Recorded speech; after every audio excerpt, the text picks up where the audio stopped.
It's Friday, time for another weekly update.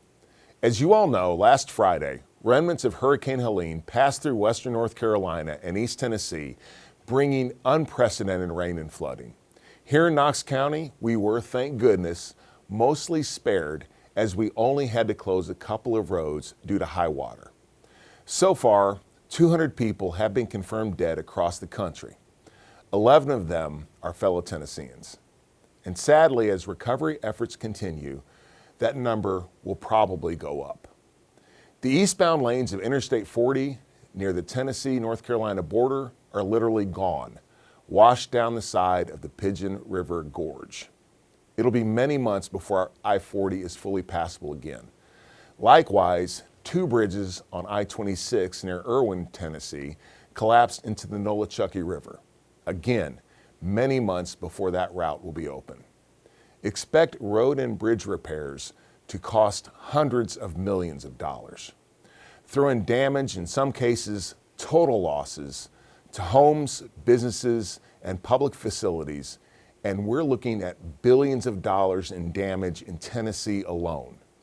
Additionally, massive damage was caused to local infrastructure, such as water and sewer services.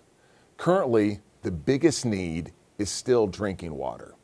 For instance, Knox County was able to get their water plant back online, but because of all the damage and contamination, they will remain under a boil order until further notice. The Federal Emergency Management Agency has declared a major disaster for the Tennessee counties of Carter, Cock, Greene, Hamblin, Hawkins, Johnson, Unicoi, and Washington.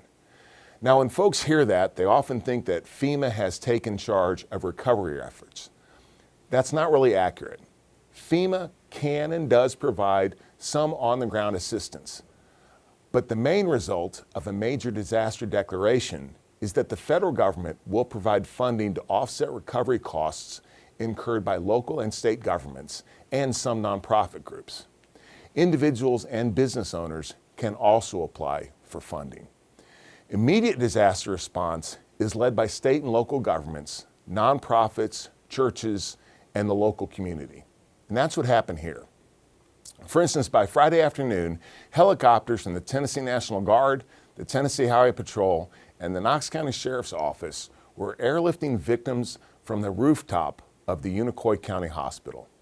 Our Sheriff's Office also used the helicopter to rescue about 24 people from rooftops in Newport.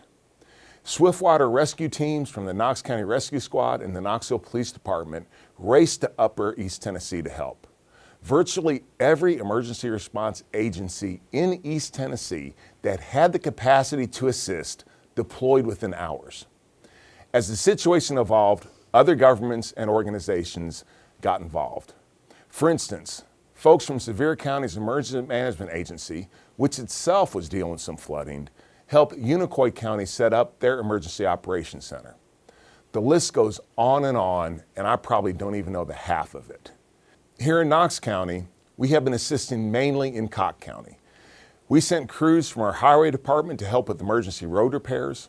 Our emergency management folks, along with the United Way, are helping organize volunteers and providing logistical support. They are also assisting the Tennessee Emergency Management Agency in Unicoi and some other Upper East Tennessee counties. The Knox County Health Department's mobile women's health clinic is now in Knox County, as is the Regional Forensic Center's mobile morgue. Again, the list goes on and on. Thank you to everyone from Knox County and other counties who are working so hard to help our neighbors in need. Finally, I cannot begin to describe the response from the public. Drinking water, canned food, diapers, personal hygiene products, and other supplies have flooded into our region from not only Tennessee, but around the nation. Tennessee is the volunteer state, and that's not just a nickname. That's who we are. As tragic as events like this are, it's when things are the darkest that the volunteer spirit shines the brightest. And in this case, that volunteer spirit extends to people all across America and really all over the world.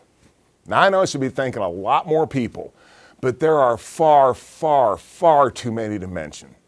So even if I neglected to talk about you, Know that we thank you, we appreciate you, and we love you. As I mentioned earlier, the biggest need is still drinking water. Now you can drop off donations of bottled water at our Engineering and Public Works building at 205 West Baxter during regular business hours. That's 8 a.m. to 4:30 p.m. Monday through Friday. Tomorrow, along with Mission of Hope and Knoxville Wholesale Furniture, I'm hosting a canned food and bottled water drive. It will be from 10 a.m. until 4 p.m. at the Knoxville Wholesale Furniture Clearance Center, 7428 Kingston Pike, near the West Town Mall. Again, that's tomorrow, 10 to 4, at the Knoxville Wholesale Furniture Clearance Center, 7428 Kingston Pike. Anything you can spare will be greatly appreciated. Until next Friday, I hope everyone has a great week, and God bless.